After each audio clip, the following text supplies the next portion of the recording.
Hello everyone, railway math की class में आप सबका स्वागत है। So the first question is A B से दुगुना तेज है और बी सी से 3 गुना तेज है। 54 मिनट में सी द्वारा तय की गई दूरी ए द्वारा कितने मिनट में तय की जाएगी। ठीक है, तो देखो सबसे पहले हम क्या निकालेंगे, इनका एफिशिएंसी दे रखी है किसकी, एक तरीके से इनकी जो मतलब चाल का है वो एफिशिएंसी दे रखी है। कितनी दे रखी है, A B C. A B से कितना है, 2 टाइम्स है, और बी सी से कितना है, 3 टाइम्स है। तो हम सी की मान लेते हैं, सी की हम मान लेते हैं यहाँ पर 1। तो बी की कितनी हो जाएगी भाई, बी की 3 हो जाएगी, वो तो ए की कितनी हो जाएगी, 6। तो ये आ चुका है इनके किसका, स्पीड का रेशियो। अब बोला जा रहा है कि 54 मिनट में सी द्वारा तय की गई दूरी। तो 54 मिनट में सी द्वारा तय की गई दूरी। अब चाल बराबर होता क्या है, दूरी बटे समय। तो हमारे पास क्या दे रखा है, देखो सी की हमारे पास क्या दे रखी है, चाल दे रखी है, और हमारे पास समय दे रखा है। तो हमें दूरी यहाँ से निकाल लेंगे। तो दूरी बराबर क्या हो जाएगा, चाल बटे इंटू समय।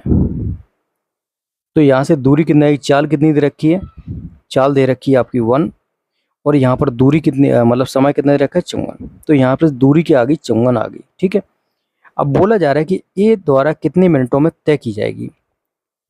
तो समय निकालना है, तो समय बराबर क्या हो जाएगा, समय बराबर क्या हो जाएगा, दूरी बटे चाल। अब ये दूरी किसको तय करनी है, 54 जो दूरी है किसको दे, ए को तय करनी है। ए की स्पीड कितनी दे रखी है, 6।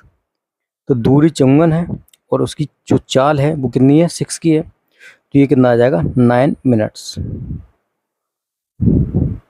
सो यहाँ पर डी क्या हो जाएगा, करेक्ट हो जाएगा। नेक्स्ट, डब्ल्यू किसी काम को 4 दिनों में कर सकता है और बी और सी उसी काम को 3 दिनों में कर सकते हैं, एंड डब्ल्यू और सी उसी काम को 2 दिनों में कर सकते हैं। तो बताइए कि बी को अकेले इसे करने में कितने दिन लगेगी। भाई डब्ल्यू सी का एक कार्य को 4 दिन में निपटा सकता है, और बी और सी मिलकर एक कार्य को 3 दिन में निपटा सकते हैं, एंड डब्ल्यू प्लस सी हैं जो वो 2 दिन में इस कार्य को निपटा सकते हैं। तो कार्य हम मान लेते हैं, इनका एलसीएम कितना आ जाएगा, 12, 4 तिया 12, 3 चौको 12 और 2 छक 12। ठीक है, तो ये इनकी इफिशियंसी आ चुकी है। अब हमें बताना है कि बी को अकेले कैसे निकालेंगे। तो बी की इफिशियंसी निकालना है तो क्या करो, सबसे पहले ये डब्ल्यू की इफिशियंसी डब्ल्यू प्लस सी से हटा दो। ठीक है, तो यहाँ से डब्ल्यू अगर हटा देंगे, ये 6 माइनस के 3 कर देंगे, तो सी बराबर कितना आ जाएगा भाई, 3 आ जाएगा। तो सी की इफिशियंसी 3 आ चुकी है। अब इस बी प्लस सी से अगर हम सी को हटा देते हैं तो बी की इफिशियंसी हमें मिल जाएगी। तो बी बराबर कितना हो जाएगा भाई, 4 माइनस के 3 हो जाएगा, तो 1 बचेगा। तो बी की जो इफिशियंसी है कितनी है, 1 है। अब इस 1 की इफिशियंसी को, ये टाइम बराबर क्या हो जाएगा, बी की इफिशियंसी को ए की इफिशियंसी से इस 12 काम को करना है, तो कितना लेगा, 12 दिन, मतलब 12 डेज, 12 डेज, 12 दिन का वो समय लेगा।